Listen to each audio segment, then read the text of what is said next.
Okay, we got the whole bird skinned out, but as you can see, we have a lot of fat and little piece of meat here and there still attached to the skin. What I like to do at this stage, grab my scalpel, sharp, brand new sharp blade,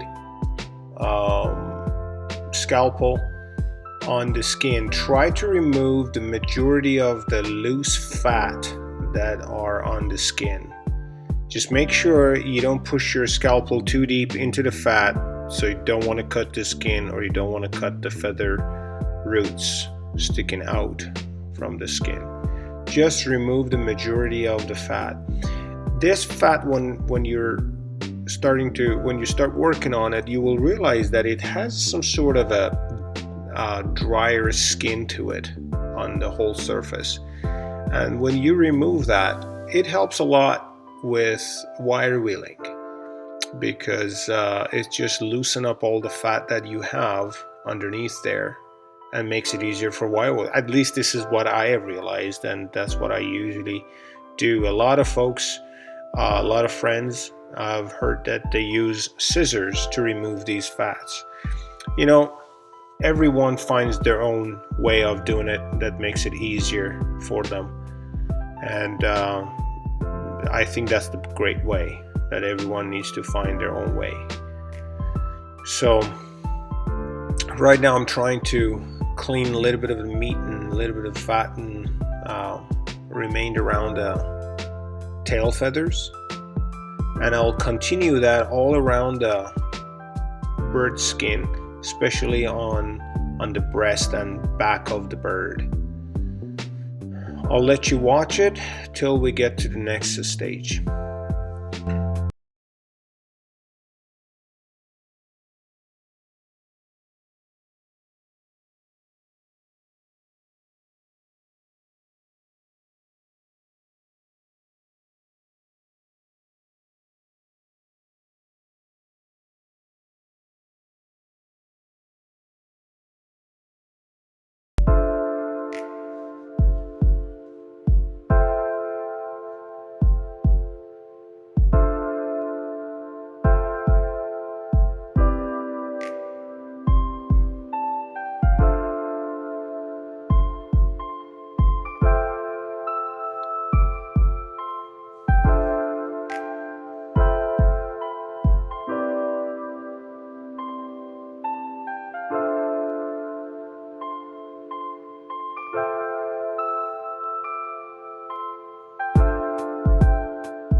These big holes that they appear to be dark, they're the shot holes. That's where the bird was shot. Just make sure your scalpel doesn't fall inside of them and make the hole bigger. So as you can see, what a thick layer of fat is coming off of the skin, and we haven't even started the wire wheel. That's a lot of fat. Waterfowls are like that, so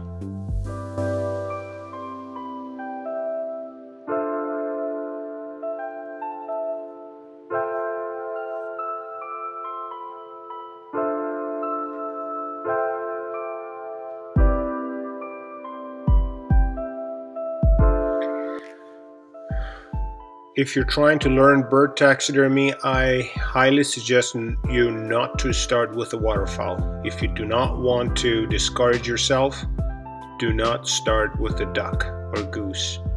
Start with something easier like a pheasant, or some partridges are good. maybe grouse. But seriously, if you have access to farm chicken, I suggest you start with a farm chicken or pheasant. At least if you want to work with wildlife, I would say pheasant would be a great start too, but definitely not a waterfowl. I mean, it's not the end of the world if you try with a waterfowl, but you're gonna start hard, not on the easy part. You like to get the hang of it as your skills are getting better, so you get ready for a more difficult or more challenging bird. And ducks might be quite available to most people, but unfortunately I do not recommend them for a starter bird.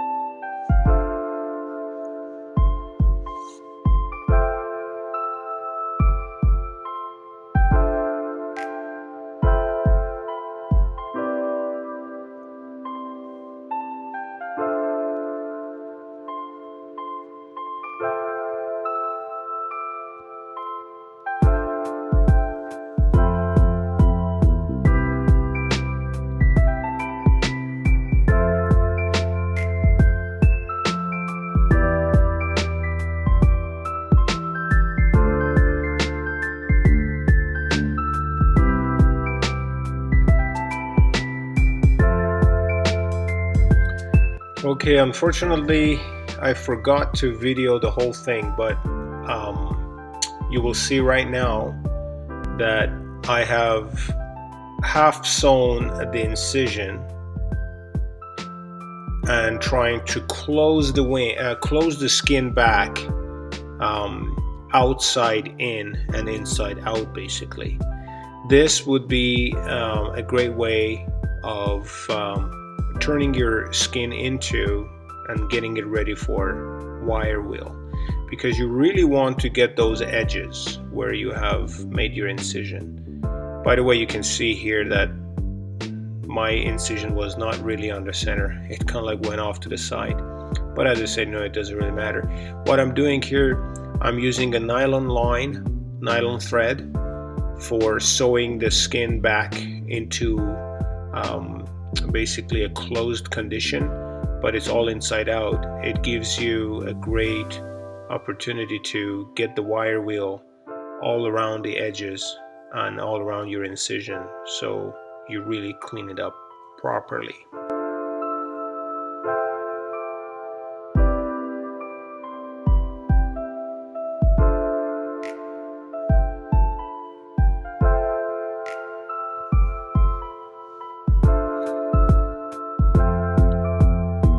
And by the way, this way you're protecting your feathers from getting grease.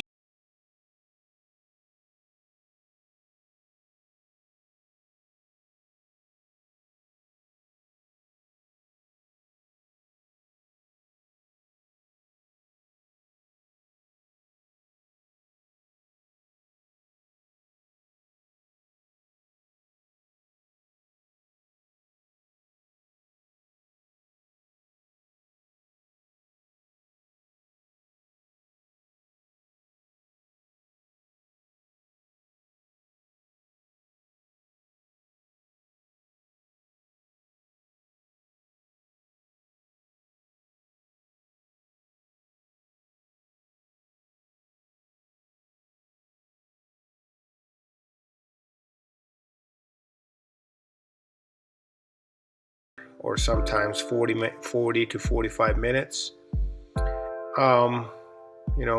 Trying to put some weight on it that keeps it underneath the water till it really soaks up. Soaking up the skin at this point, it will help you with the wire wheel, so you can basically get the skin much cleaner and much faster.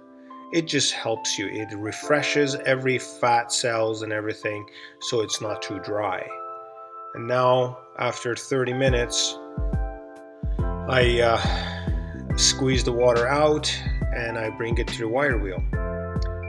And all you have to do based on the direction of your motor, which way the wheel is turning.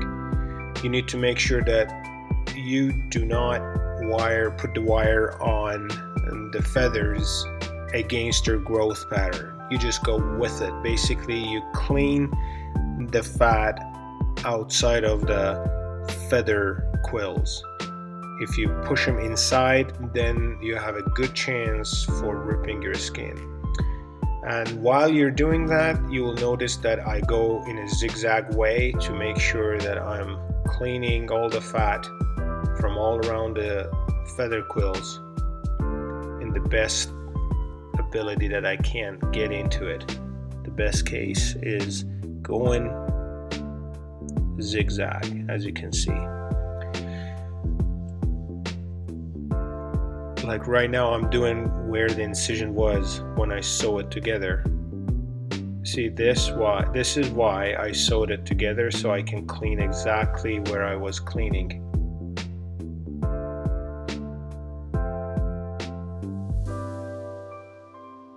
You got to make sure this is not something that you can learn by watching. This is just shows you how to hold the skin and what speed you got to move, how much you gotta take off the skin at each pass.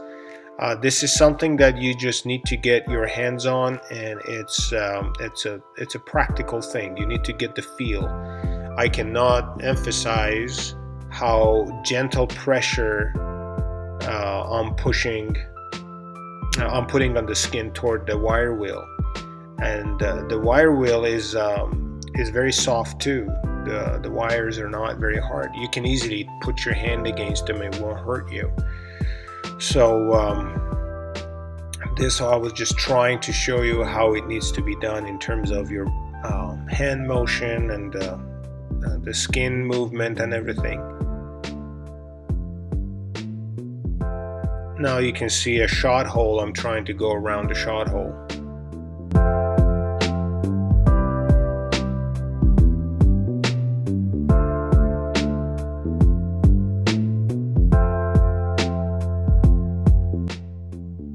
Shot hole fairly gentle.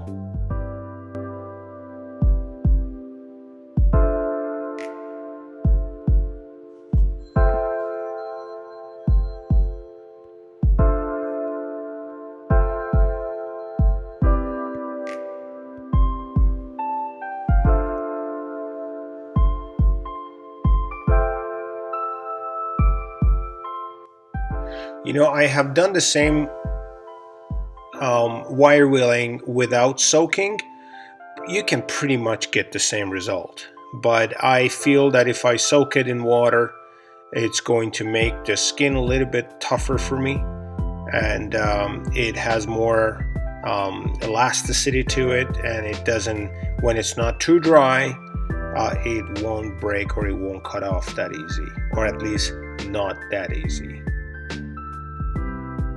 It just gives you a little bit of an advantage in terms of getting the fat looser, all the grease out quicker, and your skin a little bit more fresh and tougher.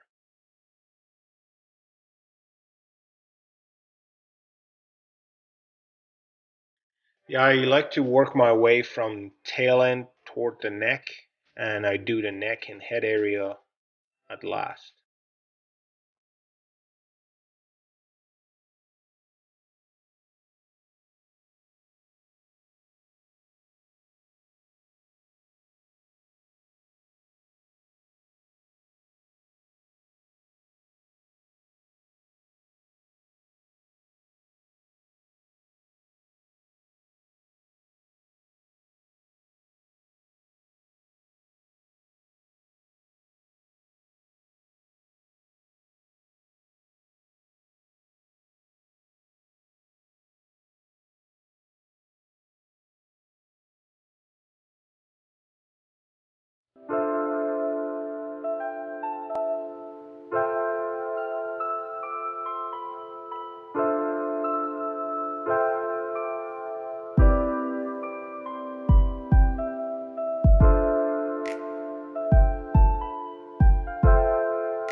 You know, all these black feather quills that you see, every single one of those are half-grown feathers. If you're wondering how come some of them are darker. So there's a tendency for them to fall out during the process, but I have had a very good basically luck with waterfowls being in molt, and I've been able to do them without any problem. Anyway, this third video is coming to an end too. I hope you took some advantage of this whole 3 videos of skinning a waterfowl, and later in the future, not too far from now, you will see how this duck will be mounted. Thank you very much again for watching. We'll see you and talk to you next week.